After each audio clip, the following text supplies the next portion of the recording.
How you doing, everybody? My name's Anthony, and welcome to Jenny LeClue.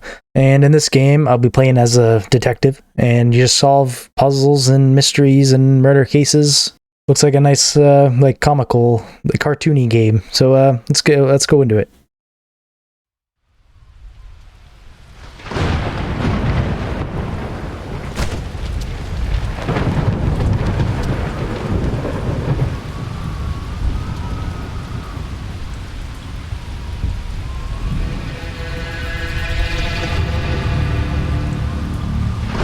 Mysterious man with a briefcase.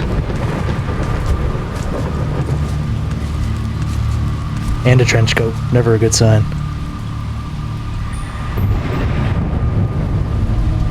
I think that's totally normal. Oh, I was choosing the music he was gonna whisper, or whistle.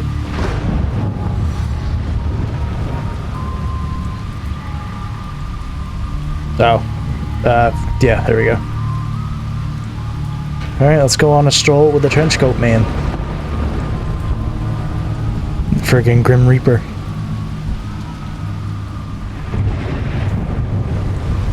Oh, we're going for a boat ride with the Grim Reaper. Nice. Got in that boat pretty gracefully. Left shift, okay. Nice. I don't think that umbrella is helping you out much.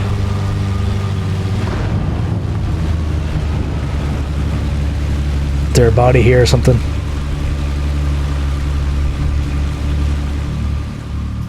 Oh, puzzles already. Nice.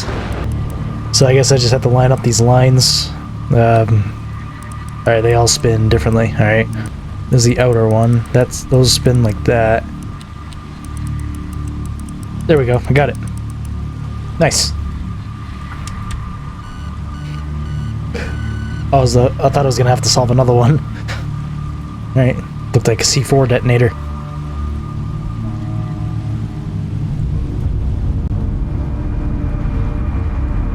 Jesus. Something out of BioShock or something.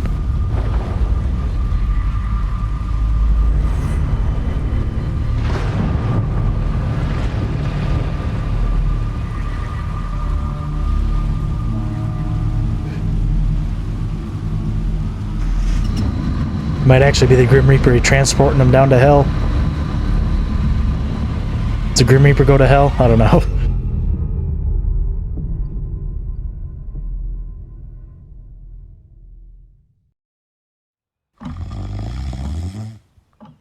Thought that was a motorcycle.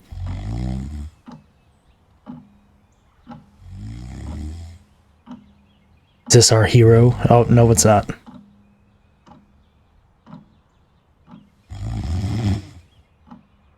Wake up, sir, and write something. Oh, I must have dozed off. Perhaps we need a spot of tea to wake us up. What do you say, Rufus? It's a big-ass dog. Pretty flat one, too. Yes, quite right. Better get back to work. This book won't write itself. Maybe I should start somewhere easier. I'll come back to the prologue later. The sun rose over another perfect day in picturesque Arthurton.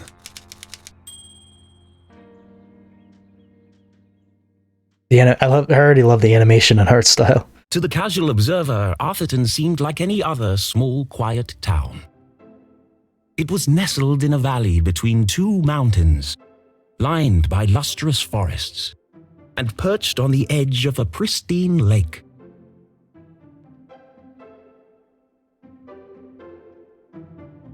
It had a main street with all the essentials, including a place to sip coffee. It had schools, a college, a church, and a police station. It even had a museum no one ever visited. It was the kind of place you might find anywhere on your travels. Typical, maybe even forgettable. But there was one thing in Arthurton that was unlike any other town in the whole world. Actually, it was a girl. Her name was Jenny LeClue. Got the Michael Strahan special. She was the world's greatest detective.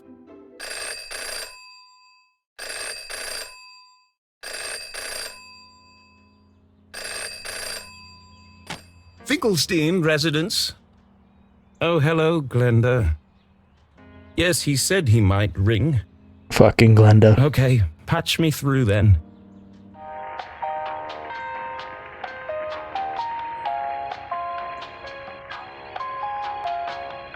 Does he get some nice tunes? Richard? Yes, I got it. I did, and my answer is no. I understand that, but... Well, yes, of course, but... No. Nothing is settled. I'm not going to do it. It goes against everything my books stand for. No, not yet, but... If I could just... Please, listen to what I'm saying. Please.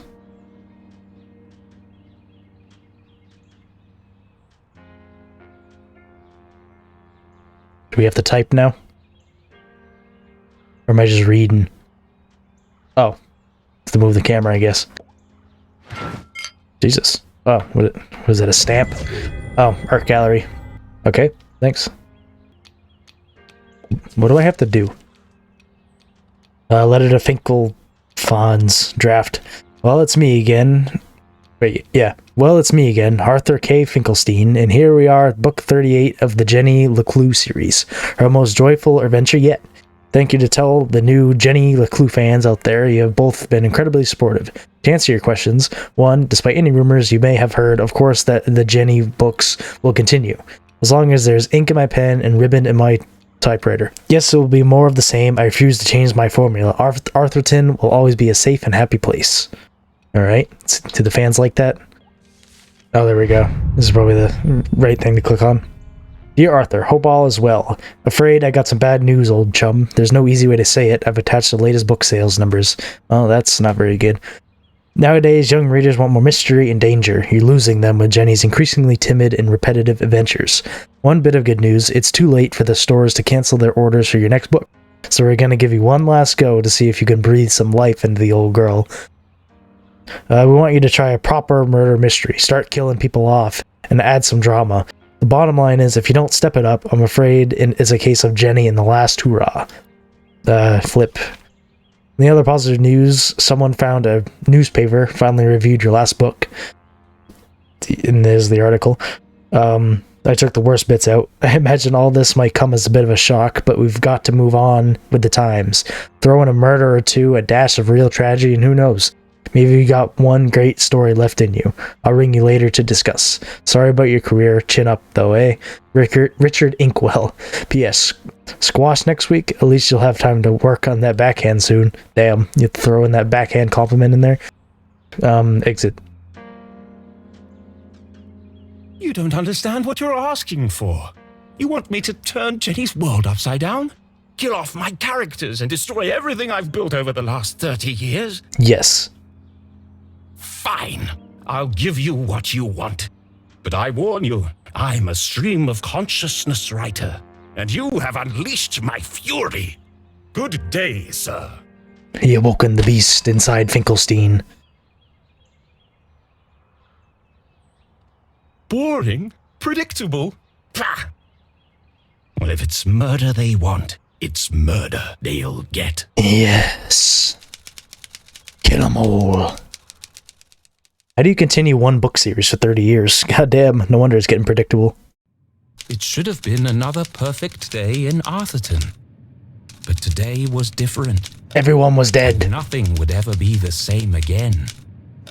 To begin with, Jenny LeClue was dead. She starts off, I don't think that's the turn you want. The main character just start off dead, unless she gets resurrected. Her skin was pale, her eyes glassy and frozen. What cruel fate had befallen our beloved detective?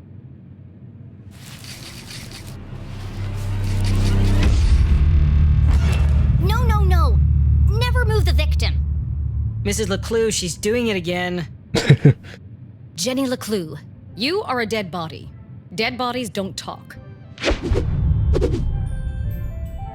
Teaches dumb students. Terrible cook, great mom. Julie LeClue, former detective. But he's doing it wrong. As wonderful as it would be if all cadavers were so talkative, we must deduce the cause of death without their help. With only the evidence laid before us, we build a picture from the fragments left behind. We collect clues, interpret the data, and solve our puzzle one piece at a time, until it feels as if the victim is speaking to us. But Jenny is right, Jonathan. You mustn't disturb the crime scene. Vital evidence could be lost. Sorry, Mrs. LeClue. God damn it, Jonathan. Okay, you've all had a chance to study the body? Who can postulate how she met her demise? Ooh, me! I think it was an accident. Yeah, she obviously wasn't looking where she was going So she slipped on the wet floor, and cracked her head open. Like an egg. and then she bled to death. Really? How can you tell? Well, there's a giant pool of blood around her head. Yeah, I know. I was being sarcastic. Sure, Jonathan. Oh. That's what they all say. Actually, you're both wrong. Oh, shit. What? It was cold-blooded murder. Oh, my God. Murder? Don't be ridiculous. Where's the murder weapon? There's no evidence anyone else was even here. Oh, yes, there is. It was murder. And I can prove it. The dead lab assistant. Jenny had read all the books. She'd absorbed all her mother's teachings. But there was nothing quite like getting your hands dirty.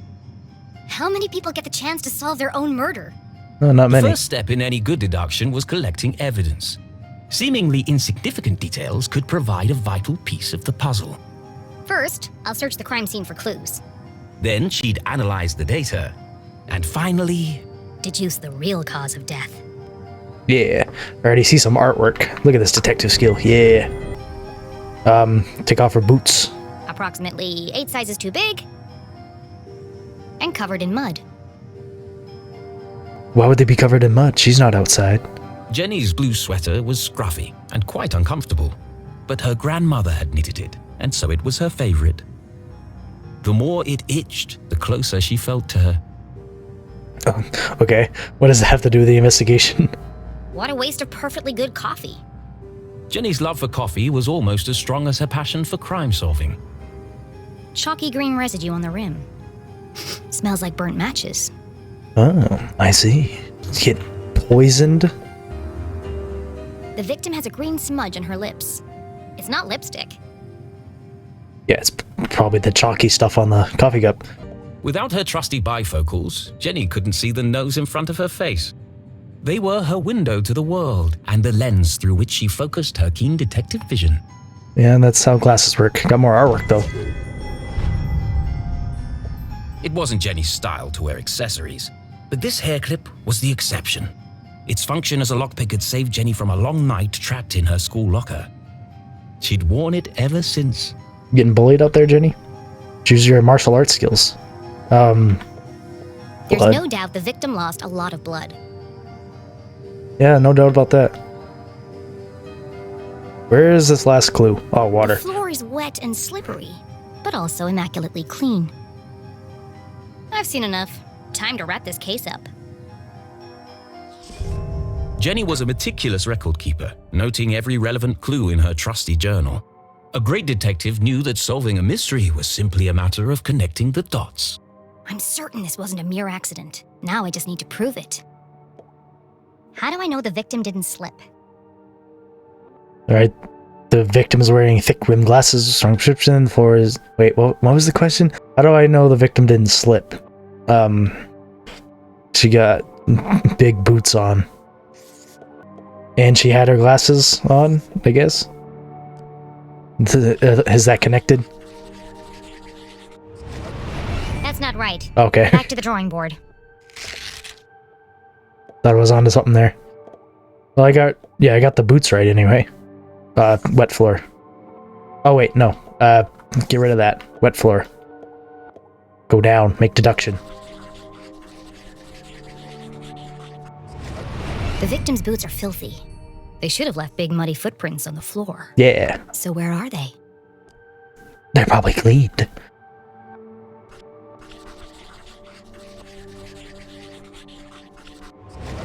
Either someone washed away her footprints, Or she was carried here.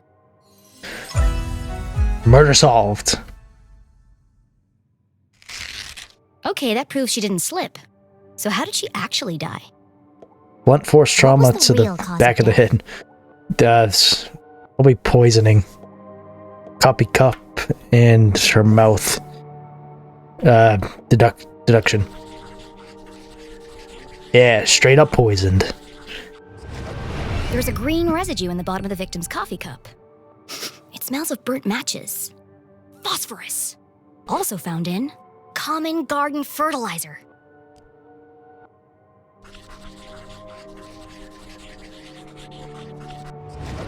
The same green mark is on the victim's lips.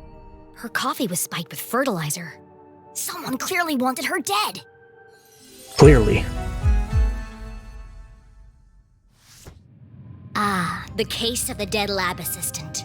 Gone before her time. Was it poison? Yes. A blow to the head? Yes. An accident? Certainly not. No footprints in an unshattered mug? She was killed somewhere else and carried here. This is the story of a scorned ex-lover, Jenny? How'd you get that? the gardener, enacting his revenge. Jenny! A deadly brew of fertilizer and caffeine coursing through the veins. That's quite enough, thank you. What happens to the gardener? Is this gonna be on the test?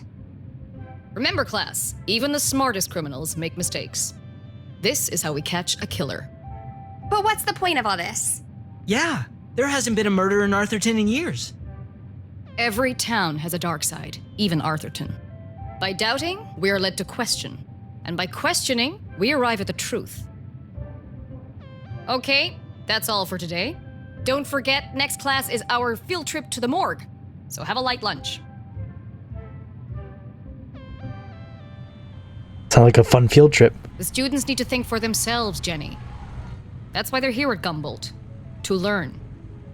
Sounds I like a just Harry figured we all Potter had school. places to go. Speaking of which, And where are you off to, young lady? I'm a dead body mom, remember? Dead bodies don't tell. See ya. Wait, before you go, I have something for you. Cool. What is it? If I told you, that would spoil the fun, wouldn't it? The LeClues didn't simply hand each other presents, they hid them. It They was a hid family them? tradition, and Jenny had developed a sixth sense for finding them. With her trusty magnifying glass at her side, nothing eluded her. Okay, what? Am I moving? How am I moving? Nothing is doing anything. Oh, M. Didn't see that tiny letter. Just give me like X-ray vision or something. Oh, got the bow tie. Oh, turned into an anime for a second.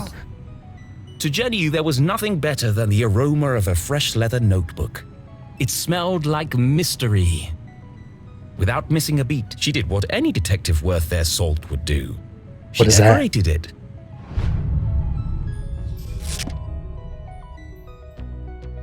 Let's put that right there. We'll get a bunch of them and we'll stack them all up.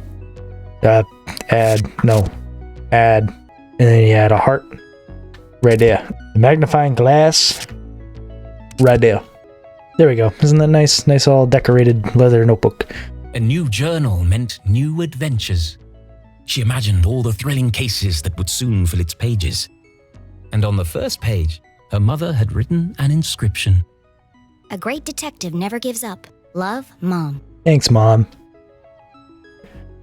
Can I turn the pages or just exit? Exit. I love it. Thanks, Mom. Jenny, I wanted to talk about, to say, Somewhere in the back of Jenny's highly caffeinated brain, an alarm bell was ringing. Her mum was hesitating. What could be causing her to act so out of character? What am I? Oh, there we go. I just had to tap really fast. Okay, damn. Crossed arms. Furrowed brow. Jenny saw it coming from a mile away. Next Sherlock Her Holmes. mother was about to get Emotional. I've really gotta go. No, Jenny, wait. I need your help. What? Really? Jenny couldn't believe her ears. It was extremely unusual for her mother to ask for help. It must be something very important. Tracing the steps of a deranged killer? A cold case that only someone with Jenny's expertise could solve? I've misplaced the students' essays on decapitation. See if you can find them for me before you leave. I have to run. Wow, the case of the misplaced papers. Are you sure you want to trust me with such a complex task? I have no doubt you'll be able to find them. They're around here somewhere. Jenny was unsure if her mother was unable to detect sarcasm or just really good at ignoring it. I'm gonna go with the ignoring part. Let's help the good old mother. Okay, Mom. I'll find them before I leave. On one condition. Yes? You have to let me help grade them. One of Jenny's favorite pastimes was grading papers. That's kind of Nothing weird. pleased her more than giving a big shiny F to an overconfident student. Oh, damn. You just want to crush Don't dreams? push Okay. your luck. Please. Okay. Yes. Find the papers and go straight home. But I'm meeting Keith tonight. No buts, remember? Oh, I'm sorry. Maybe I'm still feeling the effects of being poisoned for your class. Yeah, Mom. Well then, I have the perfect antidote. You're staying with your cousin this weekend, and you still need to pack. This again. Look, I've considered your offer, Mom, and I'm going to have to decline. I'm old enough to take care of myself. No comment. I'll be back late tonight. There's meatloaf in the fridge. Ooh, meatloaf. Question logic. So you don't trust me to take care of myself this weekend, but you do trust me to fix dinner and not burn the house down? Jenny LeClue, it's been a difficult week. Could you please just do what you're told for once and stop asking questions? No, I'm a detective. Fine. I ask questions And try to stay out of trouble. When do I ever get into trouble? all the time. Jesus. All right, let's find these papers and get out of here. Alright, so that's going to be it for this episode of Jenny LeClue. And we'll find the papers in next episode. So for now, arrivederci.